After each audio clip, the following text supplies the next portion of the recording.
He is a regular performer at the Ann Arbor Comedy Showcase. Put your hands together for Kevin King.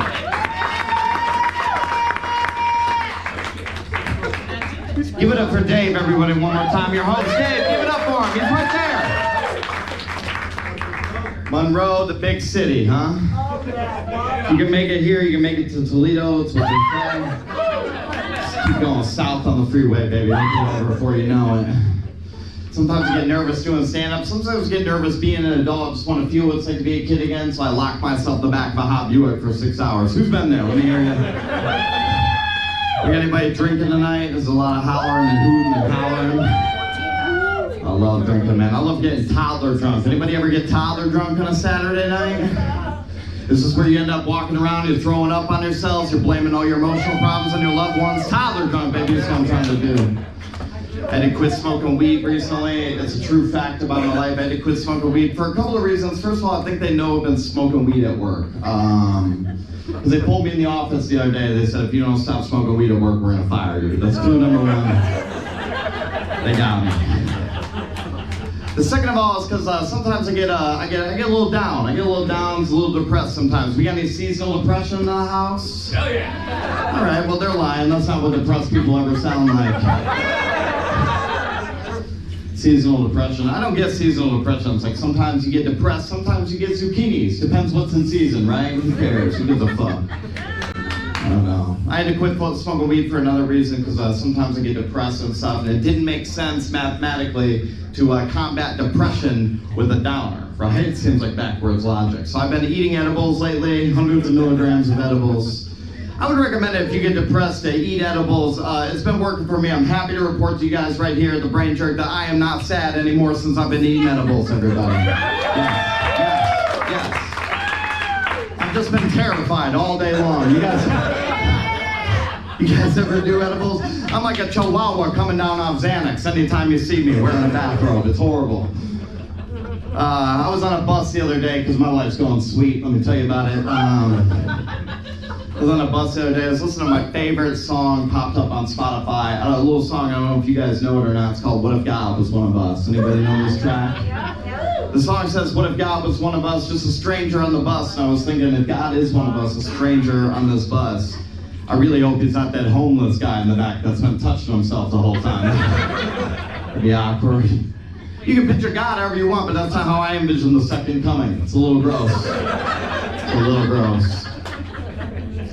No, I'm trying to get my act together. I'm terrified with the way finances are going these days. The world is changing. I've been trying to diversify my funds, trying to be smarter financially, right? I've invested everything I have in Nicole's cash. Who thinks I'm on the right track? You're gonna like the way you look. I promise you. It's so weird though. I don't know how to do adulthood, man. I'm not good at it. I just got insurance. You know, I went to the doctors and they were lecturing me, and that's always a fun talk that you have to listen to because they're smarter, you know. I don't know, I was at the doctors, they were telling me, you know, you might want to go to a dentist and get some work done, and then they're like, and probably the orthodontist too, you know. And I'm kind of dumb, I thought like the orthodontist was just an off-brand version of the dentist, right? Like I thought they were like, do you want to see the dentist or the dentist? Which one do you got? How much money? You on Medicaid? This is wild, man. When you're broke, man, you're always trying to make it work. You know, I'm trying to get a used car. Anybody know what a used car is? Okay, you'll look like you're doing pretty well for yourself. Let me explain it. A used car, it's like a car somebody used to use, right? You know what I'm saying? And when you're getting used cars, you're always just hopping from car to car like an automotive hermit crab, just trying to find somewhere to belong, trying to find a way to get to work. People always try to sell you a used car. It's kind of weird how they do it. They got their sales pitches, you know. I know you guys have all heard this one. So the other day, this guy was trying to sell me a car. He was like, she'll be good to you, dude.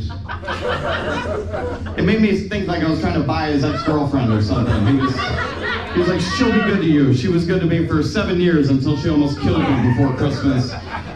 She'll be good to you, though. The other sales tactic I don't like is she'll get you from A to B. Anybody ever heard this one, A to B? All right, let's just do a little experiment here, okay? Let's say we're like traveling through the alphabet, right? You get in the car, you start it up, you know, you're starting at A, and then You broke down. That's B. Broke downtown. I'm trying to get the A to B dubs or something. I'm hungry. You know what I mean? I need a second job. That's what I'm trying to say.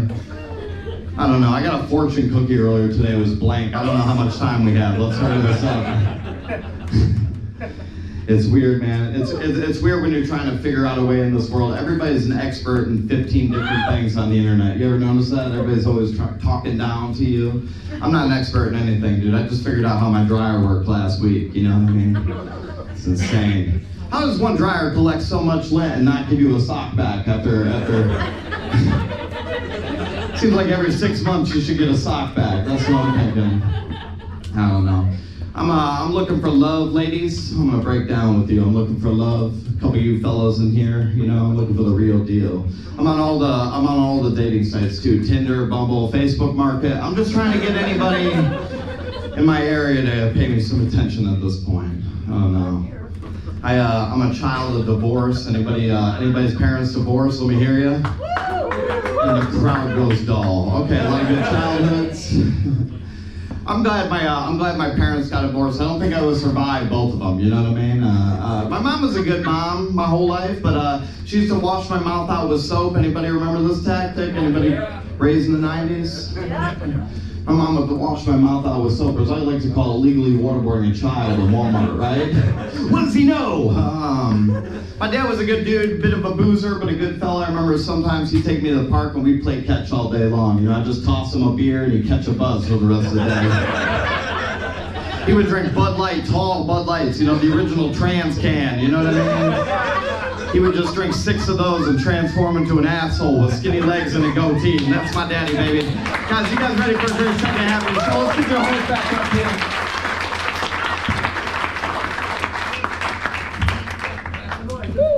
Crush fucking City, Lennon Muir and Kevin King. I heard a rumor that Monroe, Michigan got a comedy club, everybody.